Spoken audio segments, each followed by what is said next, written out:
ಬಹುಶಃ ಇವತ್ತು ದೊಡ್ಡ ಪ್ರಮಾಣದಲ್ಲಿ ಇವತ್ತು ಈ ಸೇರ್ಪಡೆ ಆಗಿದೆ.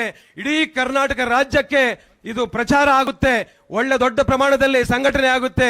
ಬಹುಶಃ ಮುಂದಿನ 2028ರ ಕರ್ನಾಟಕ ವಿಧಾನಸಭಾ ಚುನಾವಣೆಯಲ್ಲಿ ನಾವೆಲ್ಲರೂ ಕೂಡ ಒಂದು ಸಂಕಲ್ಪವನ್ನ ಮಾಡಬೇಕು. NDA ಸರ್ಕಾರವನ್ನ ಸ್ಥಾಪನೆ ಮಾಡ್ತೀವಿ ಅನ್ನುವಂತ ಒಂದು ಸಂಕಲ್ಪವನ್ನ ಈ ಒಂದು ಸುಸಂದರ್ಭದಲ್ಲಿ ಸುದೈವ ಈ ಸಂದರ್ಭದಲ್ಲಿ ನಾವೆಲ್ಲರೂ ಕೂಡ ಸಂಕಲ್ಪ ಮಾಡೋಣ. ಕರ್ನಾಟಕ ರಾಜ್ಯದಲ್ಲಿ NDA ಸರ್ಕಾರವನ್ನ ಸ್ಥಾಪನೆ ಮಾಡೋಣ ಮತ್ತು ಕುಮಾರಣ್ಣವರು NDA ಸರ್ಕಾರದಲ್ಲಿ ಕರ್ನಾಟಕ ರಾಜ್ಯದ ಮುಖ್ಯಮಂತ್ರಿಗಳು ಅನ್ನುವಂತ ಒಂದು ಘೋಷಣೆಯನ್ನ ಕೂಡ ಈ ಸಂದರ್ಭದಲ್ಲಿ ನಾವೆಲ್ಲರೂ ಕೂಡ ಮಾಡಬೇಕು.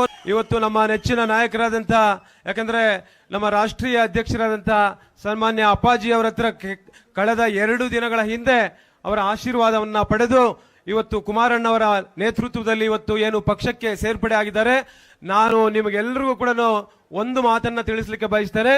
ಮುಂದಿನ ದಿನಗಳಲ್ಲಿ ರಾಜಕೀಯವಾಗಿ ಬಹಳ ದೊಡ್ಡ ಪ್ರಮಾಣಕ್ಕೆ ವಿಜಯ್ ಕುಮಾರ್ ಬೆಳೆಯುತ್ತಾರೆ, ಕೈ ಬಿಡೋದಿಲ್ಲ ಅನ್ನುವಂತ ಮಾತನ್ನ ನಿಮ್ಗೆಲ್ಲರೂ ಕೂಡ ತಿಳಿಸಲಿಕ್ಕೆ ನಾನು ಬಯಸ್ತೇನೆ. ಹಾಗಾಗಿ ಇವತ್ತು ವಿಜಯ್ ಕುಮಾರ್ ಇವತ್ತು ಕರ್ನಾಟಕ ರಾಜ್ಯದಲ್ಲಿ ಇವತ್ತು 30 ಲಕ್ಷ ಜನಸಂಖ್ಯೆ ಇರತಕ್ಕಂತ ಒಂದು ಸಮುದಾಯ.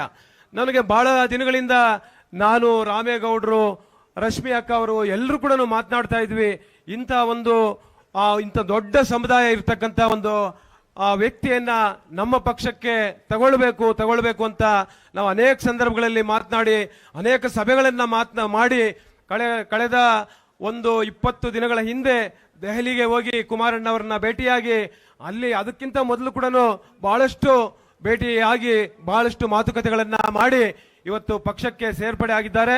ಬಹುಶಃ ಇವತ್ತು ಮಾಲೂರು ವಿಧಾನಸಭಾ ಕ್ಷೇತ್ರ ಒಂದಲ್ಲ, ಇವತ್ತು ಕೋಲಾರ ಜಿಲ್ಲೆ ಮತ್ತು ಚಿಕ್ಕಬಳ್ಳಾಪುರ ಜಿಲ್ಲೆ, ಬೆಂಗಳೂರು ಗ್ರಾಮಾಂತರ ಜಿಲ್ಲೆ ಮತ್ತು ರಾಮನಗರ ಜಿಲ್ಲೆ, ತುಮಕೂರು ಜಿಲ್ಲೆ, ಬಹಳ ಜಿಲ್ಲೆಗಳಲ್ಲಿ ದೊಡ್ಡ ಪ್ರಮಾಣದ ಒಂದು ಜನಸಂಖ್ಯೆ ಇದೆ, ಆ ಸಮುದಾಯ ಸಂಖ್ಯೆ ಇದೆ. ಹಾಗಾಗಿ ವಿಜಯ್ ಕುಮಾರ್ ಅವರು ಬರೀ ಮಾಲೂರು ವಿಧಾನಸಭಾ ಕ್ಷೇತ್ರಕ್ಕೆ ಮಾತ್ರ ಸೀಮಿತ ಆಗೋದಿಲ್ಲ. ಹಾಗಾಗಿ ಅವರ ಸಮುದಾಯ ಎಲ್ಲೆಲ್ಲಿದೆ ಎಲ್ಲ ಕಡೆ ಕೂಡ ನಮ್ಮ ಪಕ್ಷದ ಕುಮಾರಣ್ಣವರ ಒಂದು ಆದೇಶದಿಂದ ಇವತ್ತು ಇಡೀ ಕರ್ನಾಟಕ ರಾಜ್ಯದಲ್ಲಿ ಅವರು ಪಕ್ಷ ಸಂಘಟನೆ ಮಾಡುವಂತ ಕೆಲಸವನ್ನ ಮಾಡ್ತಾರೆ. ಯಾಕಂದ್ರೆ ನನಗೆ ಗೊತ್ತಿದೆ 30 ವರ್ಷಗಳ ನನ್ನ ವಿಜಯ್ ಕುಮಾರ ಒಂದು ಸ್ನೇಹ ಹೇಗಿದೆ ಎನ್ನುವಂಥದ್ದು ಗೊತ್ತಿದೆ. ಹಾಗಾಗಿ ಒಳ್ಳೆ ಸಂಘಟನೆ ಮಾಡುವಂತ ಒಂದು ಚತುರರು. ಹಾಗಾಗಿ ಇವತ್ತು ಕಾಂಗ್ರೆಸ್ ನಾಯಕರು ಬಹಳಷ್ಟು ಜನರು ಬಹಳ JDS ಬಗ್ಗೆ ಬಹಳ ಹಗುರವಾಗಿ ಮಾತನಾಡುವಂಥದ್ದನ್ನ ನಾವು ನೋಡಿದ್ದೇವೆ. ಈ ಹಗುರವಾಗಿ ಯಾರ್ಯಾರು ಮಾತನಾಡ್ತಾರೆ ಇವರೆಲ್ಲರಿಗೂ ಕೂಡ ನಾನು ಒಂದು ಕಿವಿ ಮಾತನ್ನ ಹೇಳ್ತೇನೆ.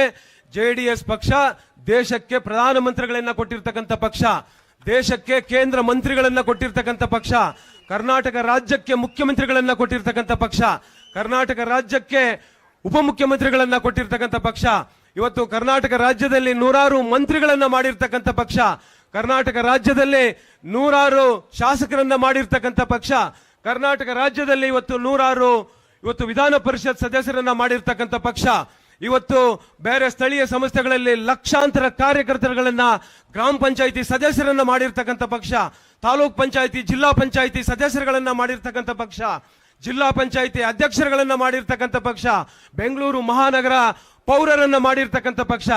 ಇವತ್ತು